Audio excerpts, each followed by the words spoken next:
historia de Alika, su historia personal, su historia de víctima. Ahora vas a escuchar cómo esta víctima se empodera, se convierte en querellante, gana el juicio del Estado y finalmente se abre un debate también en la sociedad en donde por un lado tenés los abolicionistas de la prostitución y por otro los que quieren reglamentarla como un negocio o como un emprendimiento. ¿Y cómo pasas de, primero cómo te das cuenta que en realidad eras una víctima y cómo pasas de víctima a querellante y a ganarle un juicio al Estado donde por primera vez se comprueba que el Estado es cómplice o es un Estado rufián, como dijo el fiscal en el juicio? ¿Cómo fue esa transformación? Bueno,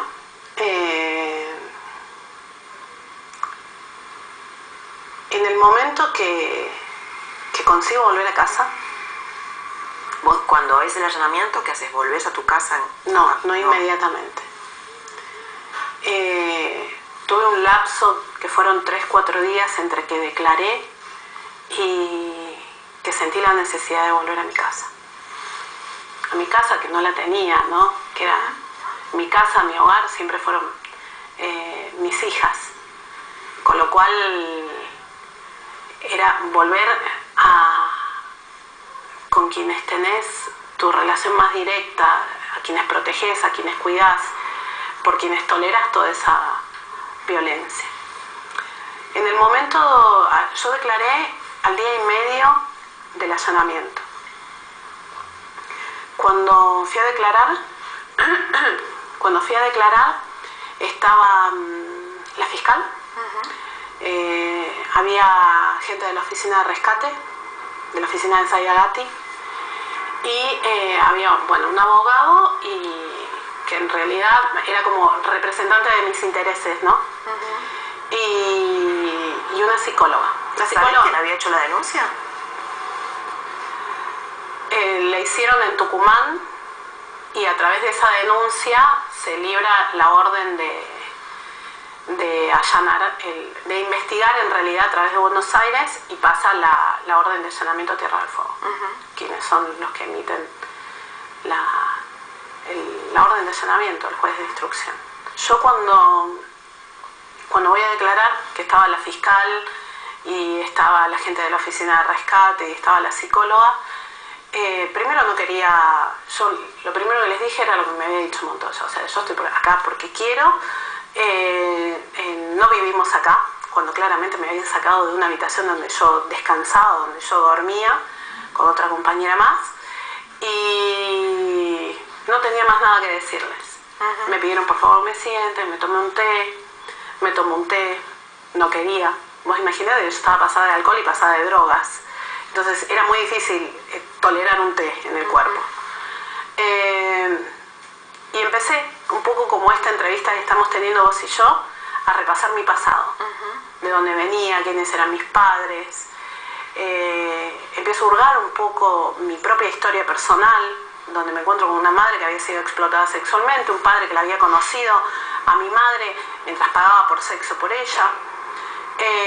Me encuentro con que mis tías también habían sido explotadas sexualmente, una en la ruta, otra se prostituía en Bariloche, o la prostituían. Cuando vos investigás un poquito, la prostitución es transgeneracional muchas veces, ¿no? Sí. Y es increíble cómo es un legado que va pasando de generación en generación, donde se va naturalizando la prostitución como un modo de subsistencia. Claro, sí, sí.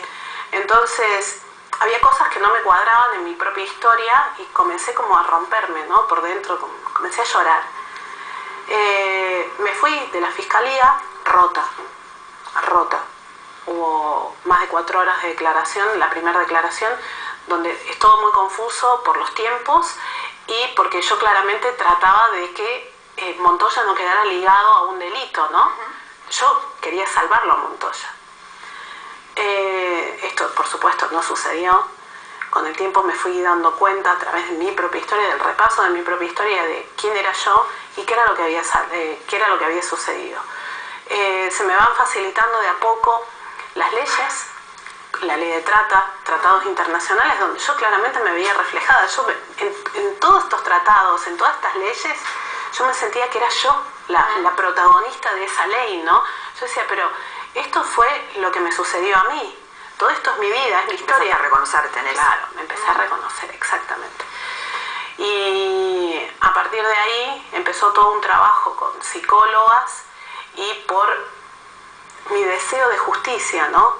Yo creo que hasta el último momento, que fue el momento de ir a declarar, yo no podía bajar las escaleras. A mí, una semana antes, empezaron a amenazarme cuando llega la instancia de juicio, ¿no? Que yo tenía que declarar en el Tribunal Federal de Ushuaia. Y yo decía, no soy capaz, no soy capaz de contar todo. Estaba yendo, y está yendo, ¿no? Frente a intereses poderosos, porque ahora Montoya está condenado a 7 años de prisión. Es el primer juicio, o sea, es un precedente, se está sentando un precedente en donde el Estado finalmente se prueba que el Estado es cómplice de trata. Esto le puede servir a otras víctimas y además está yendo contra el mercado sexual en general, ¿no? O sea, enfrentás intereses poderosos. Sí. ¿Y recibís amenazas ahora? Bueno, yo creo que desde siempre, ¿no? Desde que yo decidí declarar contra la Municipalidad de Ushuaia y contra Montoya y toda la red que se había armado alrededor de él, que son muchísimos, se armó toda una campaña para voltearme. No sé si matándome, no sé si matando a uno de mis hijos, como fue una de las amenazas. No sé cómo continúa esto. ¿Estás con custodia, Lika? Sí. ¿Y tenés miedo? Yo creo que más de lo que me pasó en mi vida, eso no me va a pasar. Ahora, sos reconocida como una heroína ante la esclavitud moderna, ¿no? Así te premiaron en Estados Unidos por eso. ¿Cómo fue? Sí, fue Es una especie de referente en el mundo. Sí, es un reconocimiento por parte del Departamento de Estado de Estados Unidos. From Argentina, Alika Kinan.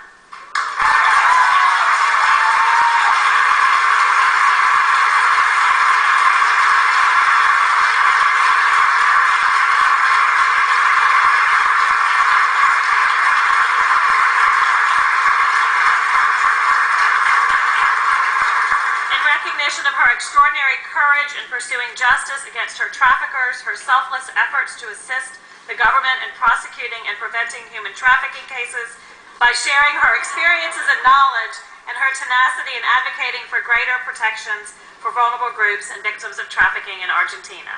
They wouldn't let me read, they were clapping too loud, so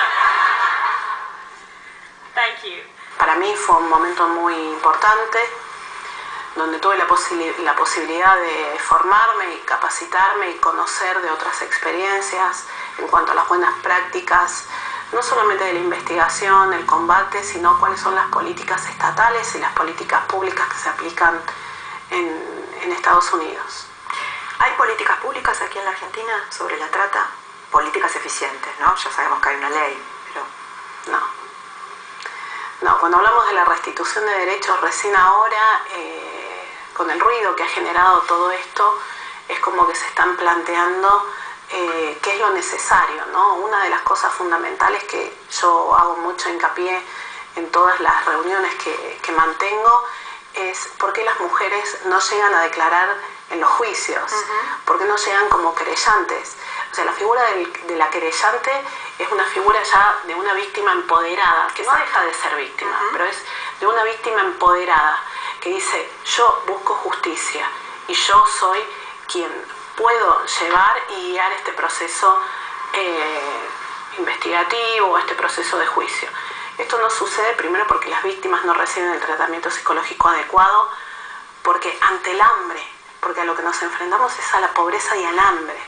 Una mujer a la cual se le cierra el prostíbulo, se le cierra cualquier tipo de posibilidad de poder acceder a un trabajo genuino en el lugar donde está. Y normalmente quedan en esos lugares porque ellas no quieren volver a los lugares donde fueron explotadas sexualmente o donde fueron violadas en su niñez. Entonces prefieren estar en otro lugar lejos.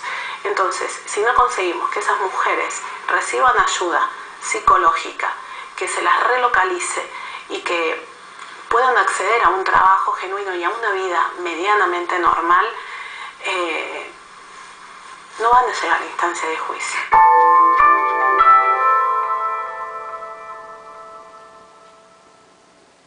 Ahora, Lika, quien te está escuchando también está pensando en otro tipo de prostitución, ¿no? Una cosa es, también hay que diferenciemos conceptos, que una cosa es la trata, que es un delito, otra cosa es la prostitución, que es algo que alguien puede elegir, ¿no? Trabajar en forma individual, y está la prostitución VIP, ¿no? Esta es, por ejemplo, una vedette que se puede prostituir para un empresario, o una chica un fenómeno que existe, que probablemente sea minoritario, pero que existe, que son chicas que se pagan sus estudios universitarios con prostitución VIP. ¿Qué pensás de eso? ¿Por qué decís que hay una diferencia entre la trata y la prostitución?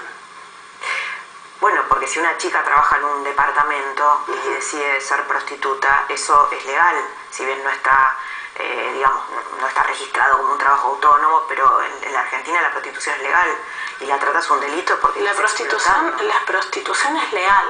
Pero sin la prostitución no existiría la trata, porque sacás la ley, sacás el motivo por el cual las mujeres somos traficadas y por el cual somos captadas por las redes de trata. La prostitución VIP, ninguna llega de reina a convertirse en la reina de la prostitución VIP. En algún momento esa mujer estuvo en algún barrio pobre, en alguna situación de vulnerabilidad, fue violada, porque nadie abre las piernas de la noche a la mañana para decir, entrego mi cuerpo porque me encanta prostituirme.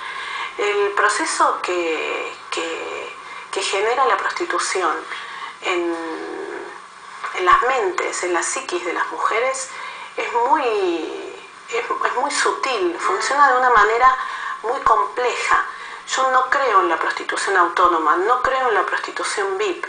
Yo creo que la prostitución es el privilegio que tienen los hombres de poder comprar todo aquello que desean.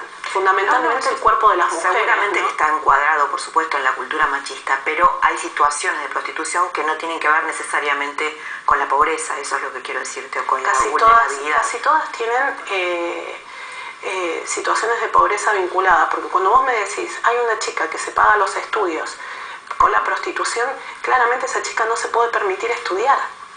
Sí, estamos hablando de universidades privadas, caras, ¿no? O una vedette, o una modelo, ¿Cuántas? una modelo. No, seguramente es un fenómeno muy minoritario con respecto a esto.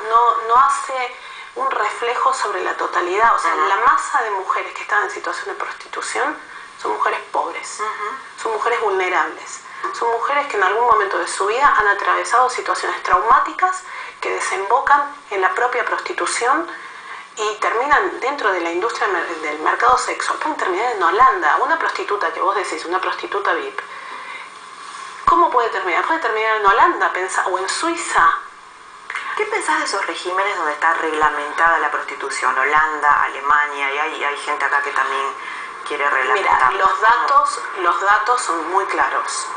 Esto, por supuesto que lo reproduzco yo, porque es una de las herramientas que tenemos dentro de la abolición para poder luchar y para poder combatir este delito, este flagelo que claramente atenta contra los derechos humanos de las mujeres, que es que las mujeres holandesas no son las que se prostituyen en Holanda.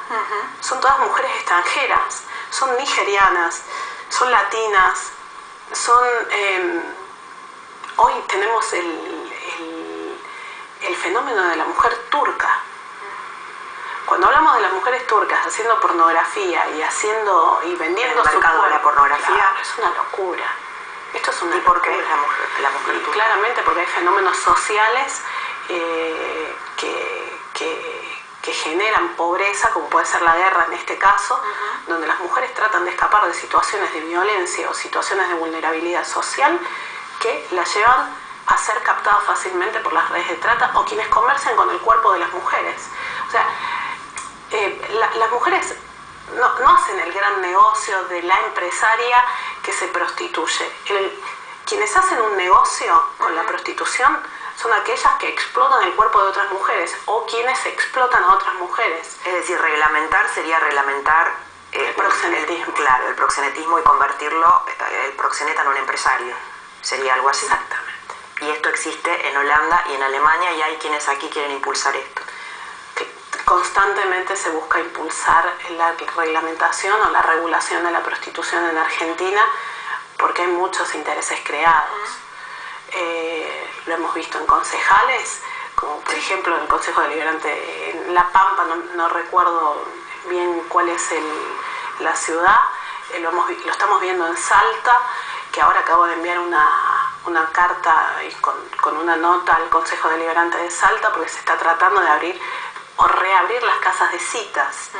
Y en Salta, ¿cuál es la prostitución VIP que va a haber en Salta? No, claramente, una provincia muy pobre. Son provincias muy pobres, donde estos regímenes económicos que atentan sobre la vida de las mujeres, que las llevan a situaciones de precariedad y de vulnerabilidad extrema, estas mujeres recurren a los prostíbulos, recurren a las casas de citas para poder subsistir. Por eso te digo, o sea, es posible que pueda haber 2 o 3 o 10 o 50 mujeres que claramente han conseguido la fórmula mágica tocada con la varita de decir me prostituyo por cuenta propia, o sea, soy autónoma. Sí, o me prostituyo por grandes cantidades de dinero y lo hago un tiempo, ¿Pero ¿no? qué hacemos con las 8.000 mujeres rescatadas en allanamientos que claramente les resulta dificultoso reconocerse incluso como víctimas, mientras tenemos una anticampaña que atenta contra los derechos humanos? Por eso tenemos que ser cuidadosos. ¿Qué es lo que reivindicamos? ¿De qué manera lo reivindicamos? ¿Y para quién estamos reivindicando? Porque no nos olvidemos que hoy quienes intentan regular y reglamentar la prostitución en nuestro país es una organización que tiene 4 causas penales a través de sus referentas por trata de personas y explotación sexual. ¿Te referís a Mar? Sí. Entonces, y lo dicen, no es que lo diga yo, lo están diciendo los jueces, lo está diciendo la justicia. ¿Cómo es tu vida ahora, Alika, y qué consecuencias te dejó estos 20 años de esclavitud sexual? ¿Qué consecuencias? Sí. Bueno, sé que hay una lista muy larga. Estrés postraumático grave es uno, ¿no? Como si hubieras vuelto de una guerra. Bueno, los daños que produce la prostitución en las mentes y en los cuerpos de las mujeres son compatibles o son comparables con la tortura de guerra. O sea, a lo que nos exponemos cuando hablamos de prostitución, cuando hablamos de trata, es a la tortura en nuestros cuerpos y en nuestras mentes. Yo no es solamente que tengo el cuerpo lleno de cicatrices, donde he tenido que combatir enfermedades de transmisión sexual, sino el daño psicológico que hay en mi cuerpo, que hay en mi mente, es terrible. ¿Y cómo es tu vida hoy? ¿Cómo rearmaste tu vida? ¿Tenés un compañero? Bueno, hoy tengo un compañero maravilloso. Vamos a decir la parte buena, ¿no? Claro, sí. Tengo un compañero maravilloso, trabajo en la universidad, trabajo en un centro de políticas públicas. Trato de salir adelante cada mañana, porque me sigue costando mucho levantarme, ¿no? Me imagino, claro. ¿Por qué? ¿Qué sentís? Hay un pesar de una vida entera de esclava, que hay que levantarla cada mañana. Porque se te vienen flashes, recuerdo. Sí, se te vienen flashes y la vida te pesa. La vida te pesa. Te pesa por la mañana, a la noche es difícil dormir, es difícil la oscuridad, es difícil tener una vida sexual normal, es difícil los abrazos con los hijos, esos abrazos de amor inocentes que a mí me colman, ¿no? Pero vos imaginate, para una mujer que ha sufrido o que ha atravesado todo lo que ha tenido que atravesar, que le duelan los abrazos de sus hijos, ¿no? Cuando me abrazan mis compañeras, que eso es como muy propio, vienen, me abrazan, me felicitan, y yo es como, bueno, no hace falta que sean tan largos los abrazos, por favor. Te cuesta la proximidad física, ¿no? La detesto, claro. No me gusta que me toquen. Me lavo las manos compulsivamente muchas veces al día, sufro de infecciones urinarias muy a menudo. Hay todo mucho residuo de la prostitución en mi cuerpo y en mi mente, ¿no? Porque no salís indemne de todo esto. Cuando hablan de la indemnización económica que algún día va a cobrar Alika, porque no le he cobrado, ¿No cobraste todavía la indemnización? ¿No? Pero cuando hablan de la indemnización, yo pienso, ¿indemnización en concepto de qué? O sea, si yo no voy a volver a ser nunca más la que fui, Si yo tuviera que volver a una edad, quisiera volver a esos 4 o 5 años y poder tener una vida. Yo no, o sea, en una entrevista me preguntaron, ¿qué vas a hacer con ese dinero? ¿Qué querés que haga con ese dinero? Garantizarles una educación a mis hijas, garantizarles seguridad, garantizarles que van a comer y que van a estar calentitas todos los días. Yo quiero una vida nueva. Quiero una vida nueva. Bueno, tenés una vida nueva en algún punto. Sí, pero no indemne. No, claro. No podemos hablar de indemnizaciones cuando mi vida ya está hecha trizas, cuando la de mis hijas está hecha trizas, porque han tenido que ver una madre, o han tenido que vivir una madre ausente, una madre que no es una madre típica, una madre que sale mucho. Hoy como activista tengo muchos periodos de ausencia, y es elegir entre el activismo y la maternidad, y yo elijo las dos cosas. Yo quiero maternar con mis hijas, quiero ser madre, quiero criarlas, pero yo no puedo hacer la vista gorda ante todo lo que me pasó, y sabiendo todo lo que yo sé como experiencia, no de saber que te lo transmiten en una universidad o el conocimiento, sino como experiencia propia. O sea, no puedo dejar pasar todo eso sin poderlo transmitir a otras generaciones y a otras personas, a quienes investigan, a quienes estudian el delito de trata y a quienes generan las políticas necesarias, no solo para la prevención y la investigación, sino para la restitución de derechos de las mujeres. A eso vamos. Bueno, Alika, muchas gracias por la charla, por el tiempo y también por habernos abierto tu corazón. Muchas gracias. Gracias a vos. No hay esclavos felices, y para dar tu consentimiento sobre algo primero tenés que ser libre. Y no sos libre cuando venís de una historia de vulnerabilidad económica, de vulnerabilidad familiar y una historia transgeneracional de abuso y de prostitución. Este es el mensaje que dejó la historia de Alika contada en primera persona. Hasta acá, una historia del siglo XXI. Te espero el próximo viernes a las 10 de la noche para seguir develando otra trama de la Argentina, otra trama del poder.